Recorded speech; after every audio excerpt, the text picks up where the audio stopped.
Hey, this is Preacher. We're on the back 40. We're going to make a short video.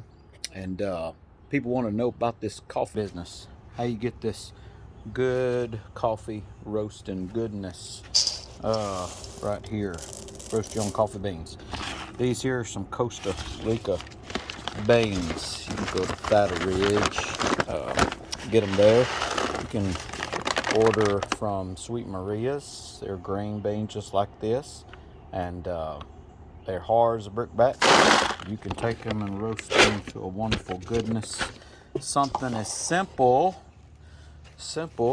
with a machine just like this. Just like this. Now I built this little box to hold my stuff. Got to remember, coffee roasting is not rocket science. They do it in third world countries. Matter of fact, most beans are grown in third world countries.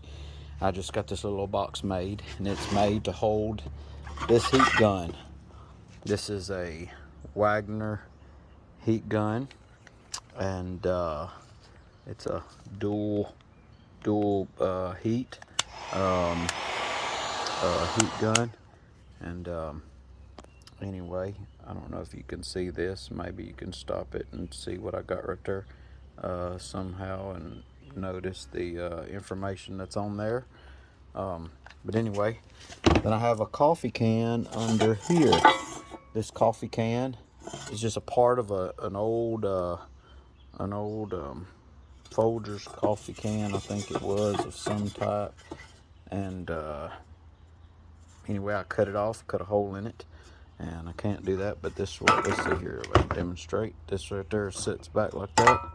This sits just like that on it. I cut that out. Dump the chaff out after you do it a couple of roastings. Set that down just like that.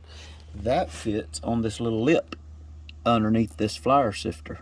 It fits underneath that little lip.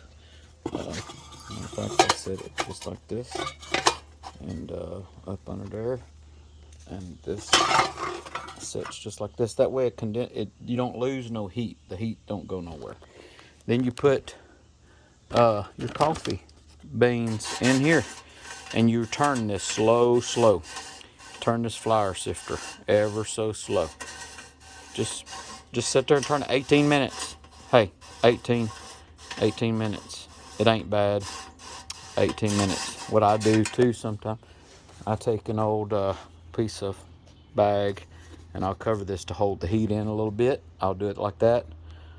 Sometimes it helps hold the heat. That way you get a good even roast on these beans. I take it into the second crack, about 10-15 seconds. It's going to crack the first time, a real coarse sound like popcorn. Second time it's going to crack. It's going to be just like Rice Krispies. It's not hard to recognize. After it comes to that second crack, I take this, turn the heat gun off. I take this entire thing, I pick it up, and I pour it over here into this. You can use anything, a sifter of any kind. And I poured my beans into here. I turned this fan on right here, and then I hold my beans above this, and I cool them down. I cool them down for about 30 seconds or so, just to stop the heat, stop the cooking process. You're stopping the roast, and that's all you need. Get you something. You can use a fan of any kind, just something to pour beans in. You can make your little old box. I wired mine down so it all stay together. So that was, and this is the only thing you need to move out to clean. So, and this way, if it's cold in the winter, it blocks the wind, and it's not very big at all. And you want your heat gun a little bit from your beans. That's why that little space there. It's about 3 inches and or so. You want your heat gun. Now my heat gun's in there.